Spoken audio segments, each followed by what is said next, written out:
Blind as a bat was Marshal Jew Bob when it came to one legal part of his job. Twice a month it occurred, on the 1st and 15th, when arrest warrants from the South were received, naming people he knew whose morals were clean, in Nome, but whose actions below were obscene. Wearing a badge in the North is quite odd because of the landscape, weather, and frauds. The Bering Sea's frozen from September to June, leaving felons free to whistle a tune, until the backcountry streams their ice load ungirds, and miners stampede east like a buffalo herd.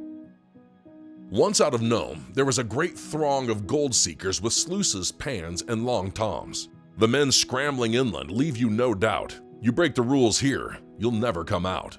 Beyond Nome to the Canadian border, there wasn't much law, but plenty of order. If you proved yourself unwilling to change the behavior on warrants on which you were named, summer, winter, springtime, or fall, you were told to beat feet or the hatchet would fall, and you would be shipped to the prisons outside, where escaping was rare and most inside died. In Nome, if you could not keep your nose clean or committed acts which were considered obscene, you were sentenced to serve the town for a while, reducing logs to splinters on the city's woodpile. To keep you from running, your boots were sequestered, and in summer, clouds of mosquitoes did fester. As ice began forming across Norton Sound, Marshal Jew Bob began making the rounds. First came the collection of cash from the folk who wanted the derelicts gone from the north. The cash was then used as the ice sheet thickened for one-way passage south, so-called blue tickets. The curse of the law is knowing the truth, but not having the right to go beyond sleuth. Because when a man of law goes bad, there's not much to be done, so sad. And there are certain outrages you have to absorb and live with the bile and/or drop overboard. At one time, a deputy man of the law was Wilson Meisner, who chose to outlaw. He once hit a bandit and, with a smile, refused to admit it, and all the while, stashed $40,000 of Canadian cash and refused to give up his ill-gotten cash. Marshal Jew Bob got news from the east that two hooligans had pulled a deceit. Scurvy Bill, along with Two-Tooth Mike, had purloined the gold, then taken a hike. Hot-footed west as far as they could go, and holed up in Meisner's cabin in Nome.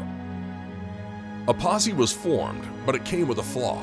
To be legal, it needed a man of the law to guide all their action and record the whole deal, so no other bandito would try the same steal. So Meisner went along with the charade and joined the posse at the head of the parade. Meisner, a step ahead of the crew, salted a route for the men to pursue. A trail of blood led to an abandoned abode, where Meisner, alone, to the front door strode. Armed with a cigar and nothing more, he boldly kicked open the log cabin door.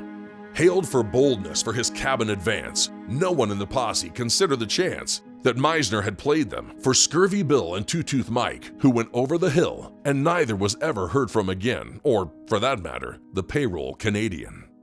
Marshal Jew Bob was nobody's fool. To follow the money was his forensic rule. Scurvy Bill and the man with two teeth did not leave Nome with the money or wreath. Therefore, the gold was where they'd last slept, and the boldness of miser was a clue to theft. Money, like fire, is an excellent slave, but if a master takes you to the grave, the same can be said of the bedrock of law. If it doesn't work for you, it's a duplicitous maw, which gnashes its teeth in the direction of wealth and corrupts the ethos of everyone's health. Meisner left Nome supposedly broke. Oddly, it seems, Lady Luck then awoke, and Meisner bought land in southern climes, leaving to wonder if justice was blind. But no one had proof to Meisner impugn, so all was just talk in the Bonfire Saloon. Marshal Jew Bob is from Steve Levi's book, Bonfire Saloon. Bonfire Saloon is available at Author Masterminds, on Amazon, Barnes & Noble, and everywhere good books are sold. Bonfire Saloon is a Readers and Writers Book Club selection.